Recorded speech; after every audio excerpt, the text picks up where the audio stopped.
Hey everybody, hi, my name's Nick. And my name's Van. And we're here to talk about Games. Games.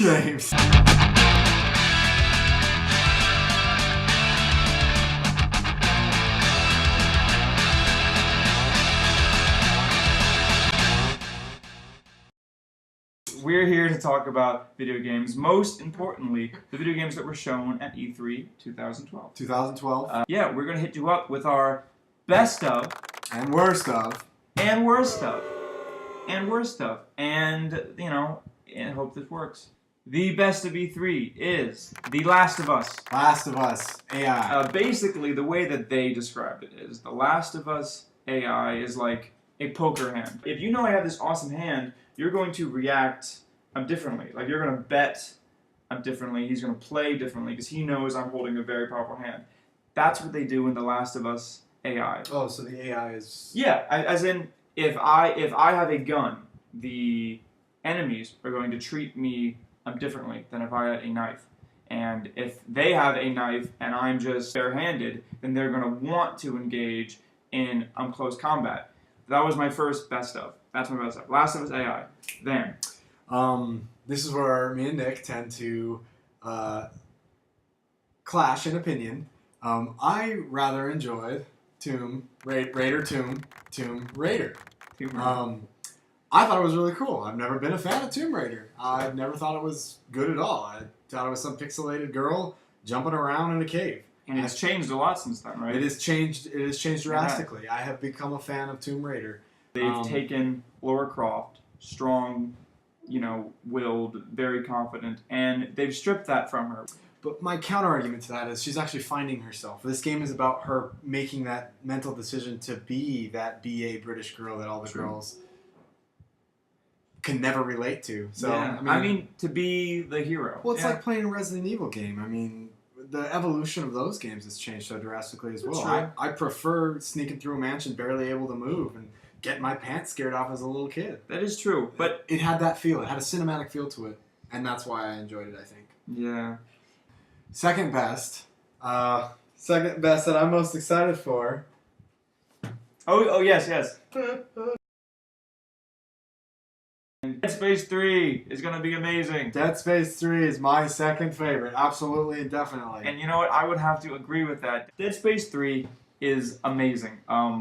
The co-op is what we're most excited for, obviously, and it looks super awesome. What could be better than killing all sorts of crazy demon monster things with your best friend? Oh yeah, one of my favorite. It's so funny. I took mine off long ago, but you know what?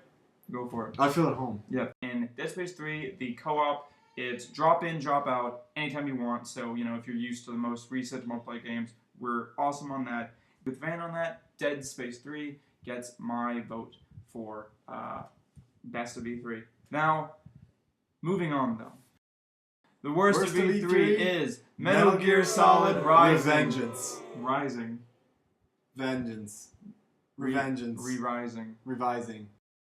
We all expected Snake. We all knew it was Raiden, but I expected Snake.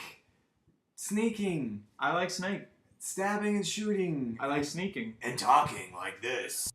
It's any other game out there. It's God of War. It's Bayonetta. It's Ninja Gaiden. It's any game hack and slash. You're invincible. You can block bolts with the sword. You don't sneak. And they have that really cool cutting mechanic. It's cool for like the first time. Yeah. And then after that, you're like, I don't even do it anymore. In a world of casual gamers, everyone's selling out. That's true. You know what? That is true. Which brings me to my worst of E3. The worst of E3 is the oversaturation of fighting games. There's casual gamer. There's too many of them. I simply don't have enough time to get good at all of these fighting games. And if you look at any of the tournaments, any of the streams, the community in trying to keep up, there's like a stream every day, and there's like 7 streams every day, and there's hours and hours and hours of footage, and there's tournaments, and like, if you release a bunch of RPGs, that's like good. The community will like that, because once you beat an RPG, you can go on to play the next RPG. But you don't beat a fighting game, like, and even if you do, like, that's not it. Like, you play it over the course of years or even months with your friends, and you know, we've already basically forgotten about Street Fighter 4. What is that? The oversaturation of fighting games. Sick of it. And we don't want to move. Yeah, and we're sick of moving while we're playing video games. No more Kinect. No more books. None of that. Books. Hate them. No. I don't want to move. I don't want to move. But Nintendo Wii U makes me want to Keep move. making me move. Okay. This is random, but there was this. It was so funny, but it was funny at the Nintendo booths at E3. They were showing off some of their what was it? The Wii board, the Wii like motion board. You know that thing. Yeah. But like they wanted to play, but they couldn't because like Nintendo kept forcing them to exercise. And they were they weren't there to exercise. They were there to play video games. So it was both it's good. Deceiving. It was both good. It was both good, funny, and sad. And hey, I'm not saying that I would do any better up there. I'd probably pass out, but still, just saying. Okay. All right, everyone. Thank you so much for listening. That was Nick. This is Van, and we talk about games. We talk about them. We talk about games. Yes, we do. Bye.